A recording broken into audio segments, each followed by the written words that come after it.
Welcome back, everyone. Kevin Shea with Jim Wilson, the sports editor for the Telegram and Gazette. It is playoff time. There we go. We're finally talking playoffs. No more math. Let's get it on the gridiron. You're right. You can put your calculator away. I threw that away. Because now it's just who wins and who loses, Exactly. and that's it.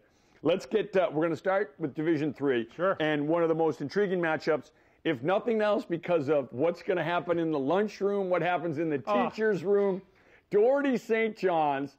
St. John's' offensive coordinator, Chris Moriarty, one of their defensive coaches, Steve Bacaglia. They work at Doherty, so they work with Sean Mulcahy. They all have lunch together. They're all in the teachers' room together. And not only that, but with Coach Moriarty and Coach Bacaglia, they know all the Doherty kids. And Coach Bacaglia coached some of them when they were freshmen and sophomores. So there is so much intrigue in this game off the field and on the sidelines as much as between the lines. How you guys didn't do one of those 24/7 HBO shows on this? This would be no perfect. idea. I want like the Hard Knocks type of style. Yeah. The former water boy with Chaglia coming back and lead the St. John's offense on Doherty. And like you said, the lunchroom fiasco. It's gonna be chaos. It'd be like Oz on Thursday at Doherty. It's gonna be awful. It'd be just the chirping, just the coaches chirping, and then not only is it those coaches, but the other coaches, because baseball, basketball, softball, they're all going to be in the ear of both sides. The St. John's coaches that teach at Doherty and Sean Mulcahy and his crew that teaches at Doherty. It's going to be outstanding. A lot of bets being paid off on Monday morning. Bacaglia, too. Steve Bacaglia, the quarterback for Doherty, grew up. The quarterback for St. John's grew up in that Doherty football program. He was a water boy, as you mentioned, since the time he was 5 years old, 6 years old. He was on the Doherty sideline for every game while his dad was the defensive coordinator. So this game means more to him than, you're going to win every game, and he wants to win every game, but this one has a little extra special meaning because he knows those coaches. He grew up with that program, and it's almost like, you're playing against your older brother. You got something to prove. Right, with chip on the shoulder. Both, and even with Doherty, they've heard us talk all year about how good St. John's was. Right. That's one thing I like about Division III. You look at them, there's not one team, I don't think, is scared of St. John's. Even Shepherd Hill, who got put up like 50 points for the first half, had field goals kicked out of them, before they got into the locker room. They've been pissed off for weeks about this thing. They want to show that was just a blip on the schedule. They want to come back, and they're gonna give it all. If they beat Shrewsbury, and St. John's is still left standing the week after, they want to show it. A lot of people, St. John's knows that when the team across the sidelines for them, Marlboro last week, they have something to prove. Right. And so they're going to get the best shot of any team. But they've been prepared. They played a tough schedule. They're ready for this. And they each and every week they face that. And I've talked to the coaches and the kids about it. They're everyone's Super Bowl each and every week. The kids thrive on it, but you can't take a play off. You can't take a quarter off because you are that big of a game each and every week. But these guys know it. They prepare for it. And the biggest thing, we've been talking about it, Jim and I, all year long, 26 seniors on that team. Right. You have leaders. It's one thing to say we have 2 great captains, we have 4 great captains. They have 26 captains on that team, 26 leaders. When you have that kind of leadership, it's hard to defeat that kind of leadership. That's what St. John's has, to say nothing of some of the great and talented players the underclassmen. No, right. Iman Dennis, for my money, is the most spectacular player in Central Mass. Game breaker. He is unbelievable. And again, I don't think they'll kick to him this week, but St. John's will find him ways to get him the football, whether it's on offense throwing to him, whether it's handing off to him, reverses. They're going to find ways to give him the ball. The Doherty's going to bring it, and I think it's going to be interesting to see what, obviously I think everybody goes into St. John's thinking keep that offense off the field, grind out the clock. They want those 15-play, 85-yard drives. And with a guy like Tejan Vassar, I think that's what they're going to try to do. Right. But with St. John's, I don't think they know they're gonna key up. He's gonna have a helmet in his face all game. They're gonna just key on him and make those other players beat him. And make the freshman, Noah Calorie, the quarterback of freshman, who has been unbelievable and had poise so beyond his years as a freshman. They're going to be looking at making Noah Calorie beat them with his arm. They're going to be all over Brunel because he's been that #1 target. So it's going to be interesting to see because Brunel's a great receiver. He's a tall receiver. St. John's has some tall cornerbacks that could match up man-on-man with him. So there's some intriguing matchups here. Right. And then, Doherty, do you blitz and try to put pressure on Bacaglia, make him throw early? If you do, you're going to have to play man on some of those great receivers, Coleman, Drew God, Shaq Pedoni.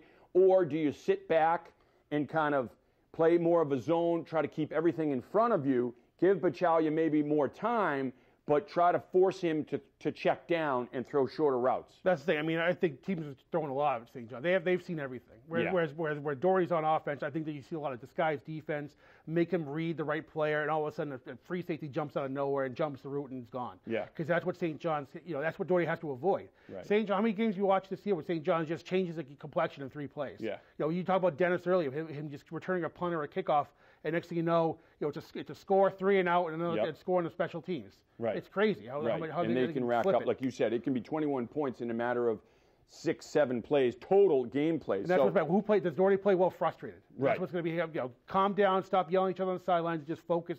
Because mistake-free game, they can look what Marlboro did last week. Right. 27-24, they were in it to the very end. Right. Not too many teams can say that against St. John's. No one can say it against St. John's this season. Shrewsbury-Shepherd Hill is the other D3 matchup. Great rematch. This is a great one too. It's a rematch, as you mentioned. These two teams played week 1. Shepherd Hill led at the half. Shrewsbury comes back. They win. That game was at Shrewsbury. This game will be at Shrewsbury. Drew Campanelli and Chris Campbell, and you talk about great combinations. They're right up there, as good as anyone in Central Mass. That's what I say. We always talk about how many people we talk about this combo. They didn't live a mile away from St. John's. Right. As far as Shrewsbury, they've shown they can control a game. We talk about game breakers. They're right up there with some of the best athletes we have in Central Mass. Oh, yeah. They do a great job with that offense. The defense is better than people give them credit for. For the schedule they've played, they've shut some teams down and come up big with the stops they had. Look at last week in the Neshoba. Yeah. A big win for that team, a big state win going to the playoffs. They're playing better than anybody right now. No, huge. And you're looking at with Shepherd Hill, they're banged up in the backfield. Yep. Cody Adams has done a great job stepping in for guys like Ben Carpenter and Zach Magnus. They get those guys back, and they have that 3-headed running attack for the playoffs. That's a whole different team. Right. I mean, the team that we talk about the first week of the season. 2 totally different teams right now. Completely. You can watch the film on Huddle if you want. No, completely. But you're going to see a lot of teams that change dramatically in the last couple of weeks. And the coaches would tell you that too. I think for Shepherd Hill, you're going to see no matter what they have in the backfield, who's healthy, who's not. Mick Sullivan's going to have to probably throw a little bit more than they normally do or than they would like to. I think he's going to have to hit some big passes in this game to keep Shepherd Hill in it and the one thing that's tough about this Shrewsbury defense, there's no holes in the defense. You can't say, well, if you can get to the outside, you can run sweeps on them. You can throw screen passes on them, or you can get the deep ball on them. There's no holes in this defense. They're so fundamentally sound, and that's what they are. They're a fundamentally sound defense. Everyone does their job, takes care of their area of the field, and they have that trust in each other, which all great defenses need to have. They play for the guy next to him. That's what I love about that team. No, that's going to be fun. Division 4, Neshoba Westboro. Great matchup because this Westboro team playing with house money right now, but playing with a lot of confidence right now and a lot of fire. Coming off the biggest win, you and I were talking about this, probably biggest win for that program in at least 10 years. Westboro beats Wachusett last year just to get into the playoffs. They had to win to get in. They're an underdog going in. They beat Wachusett. This Westboro team right now playing with a lot of confidence. I almost picked them because I love the job that Dave Tigloff and his staff have done with Westboro. I mean, it's a blueprint. I mean, you take over the program and you install your system, you fix the problems they had, and you build. And they build gradually, and now they're a playoff team. That's why I love teams like BMR, even Fitchburg, who was just on the outside looking in, but they've done a great job rebuilding. Right. And I think, Neshoba's not taking this team lightly. They know they've seen what they've done. And again, we talk about mistake-free ball. Neshoba, they're tough, but I mean, they give Westboro a couple inches. Guys like Morin and Keogh, that offense they run has just been the wing T offense. That's dangerous. That's giving a lot of teams headaches. And it's two teams looking at a mirror of each other though when they run that offense, because that's been the hallmark of Neshoba and Coach Tucker, no matter which Coach Tucker it is, for years. And Neshoba runs that mistake-free football and runs that offense as well as anyone. And they have a Division I player in Hume on both sides of the ball. Marlboro Grafton, the other Division 4 matchup. Love this one as well. You said Marlboro's coming off. They played St. John's the toughest of anyone in Central Mass this season.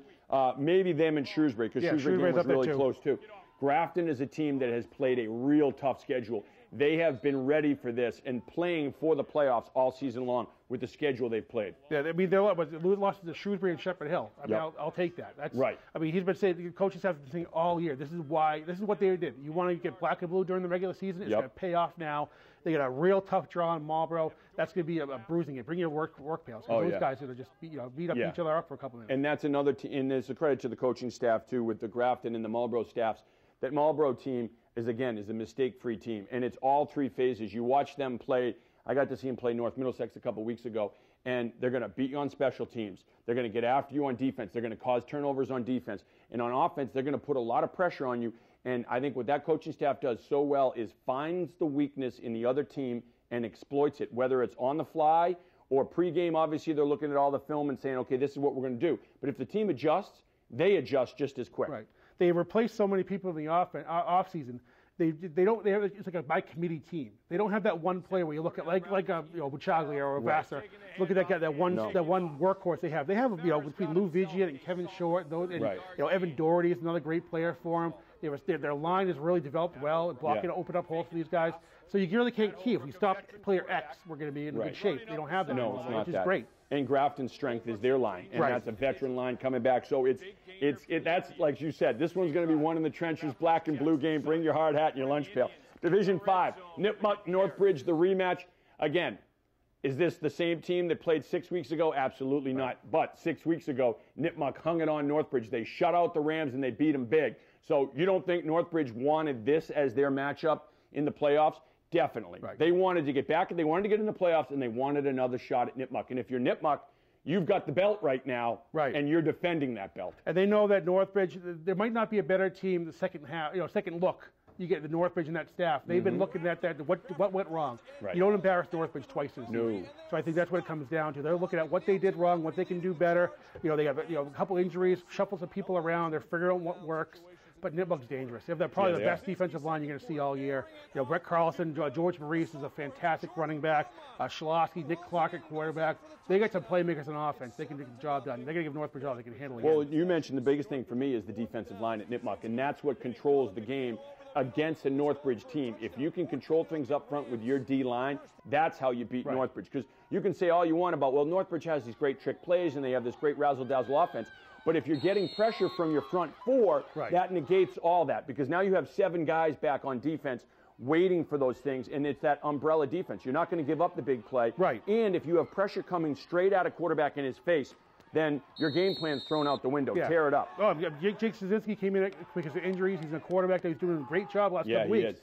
But let's see what he does with 2 or 3 seconds to throw the ball. If he's in the pocket, Nipmuc's not going to give him too much time to set up and read his second or third read, do check downs, drop down, find the open guy. He's going to have to chuck it real fast. He's not going to have much time at all. Oakmont and Auburn. Auburn is a team that's gotten a lot better. This is like when we talked about those old Holy Name teams, where Holy Name first, second week, a much different team week 8 and 9. And that's the way Mike Pucko always did it. They got better and better each week, and they peaked at the end of the season. Auburn may be peaking as a team right now. They're a lot better than they were at the beginning of the season. I think the players on that team understand their roles a little bit. They've had injuries. They've had, they've gone through 3 or 4 quarterbacks. But people are understanding what their role is. They're comfortable in it. And I think right now this Auburn team, heck, they shut out Northbridge and they beat them in overtime, 8-0. This is a team that's right now playing their best football. I'm not ready to put a bad boy signal for Auburn defense just yet, but they're putting up about 13 points a game on that side of the ball, which is good because Oakmont's explosive. Oakmont's, you talk about Auburn sort of finding their groove. Oakmont's the same way. They struggled the first couple games. They have a tough schedule. But the last 5 games, though, they've really found their stride on offense. I think Colton Bosselate has been doing a great job. He's one of those dual threat guys. I think he's thrown for 4 touchdowns, ran for 2 in the last couple of weeks. Justin Jameson McCartney, 2 guys in the backfield that can make plays. They're going to be tough. Auburn's watching that tape to figure out which one of those guys to stop, because they're going to slow some people down. And it's hard to do that. Division 6, Littleton and Millbury. This is a pick your poison, too. If you play Littleton and you've seen Littleton's offense, they got a 6'4", 6'5" receiver. Another receiver who's 6'1". The quarterback's like 6 foot, 6'1". He's strong. He can run. He can throw. They put so much pressure on opposing defenses because of their weapons. This is an extremely tough team to slow down, let alone stop, because you can't stop them. Millbury, I know Millbury's a tough team. They're another one of those teams that we talked about, how it's just getting better and better over the last couple of years. Love to see them in the playoffs right now. Littleton, though, they're just a man among men. You can put Littleton up 2 or 3 divisions, and they would compete. This is one of those teams. We talk about the Littleton machine the last couple of years at Gillette. This is, I've heard all coaches talk about how this might be one of the best teams they've had in school history. St. Peter Marion, Blackstone, Millville. This is interesting because St. Peter Marion doesn't play a Division 6 schedule. So to see them play Blackstone, Millville, and see them play some of these other teams, the Guardians have won 4 in a row since that last loss, which was to Doherty, and it was by 4 points. So they hung with one of the top teams in Division 3. They lose by 4 points. This is going to be an interesting matchup. Exactly. And Blacksburg Millville's coming up there. I mean, like, they're not just happy to be here, because I think they look at the first playoff game in school history. Another one of those programs that really built itself up to be one of the better ones.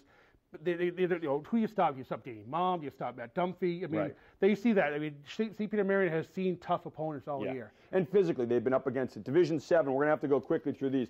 Leicester, West Boylston, two teams that are both banged up. Physically, they're banged up. They're going to play on Saturday night, so they get an extra day to heal. But these are two teams that want to do the same thing. They want to beat you up front and win this game on the line, in the pits. 8-3 game for Leicester in the first meeting of the team. I love both coaching staffs. I think this is a great game. I love the rematch. It should be interesting to see what happens. BVT Assabet's a rematch. BVT won big. Earlier in the season against Assabet. Archie's crew's undefeated, and they just keep rolling along. Exactly. I thought a lot of people, once Reese Hendricks went down with an injury, a lot of people say, are they vulnerable right now? Yep. Scott Mackey comes in, they don't miss a beat. Division 8, we got Bartlett and St. Bernard's, and this, you and I talked about what's intriguing here is neither of these teams play a Division 8 schedule. They play teams that are above them all season long. So this is like a Division 6 team playing Division 8. Right. We talk all year about scheduling. I hate when, I don't want people to go to the cupcake schedule because they think they can get the ranking points in the playoffs.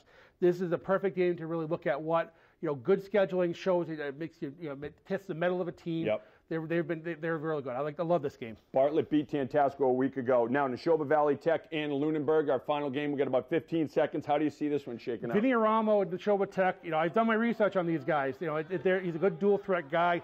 Lunenburg, Anthony Iannucci, a running back. It's one of those toss-up weeks. I think Lunenburg's played a tougher schedule. I'm interested to see what they can do because Valley Tech, Neshoba Tech, ever since going to independent schedule. Right. It's hard to get a read on. No, it's a bit of a wild card, right? Because you don't have those opponents where you can look and say, okay, well, this is how they fared against this team. I like Lunenburg, what they've done. I think they've been tested. Well, next week when we're back, we're talking about these Central Mass Super Bowls. Believe it or not, semifinals are coming your way. Jim and I will see you next week. The Frenzy Extra continues right after this.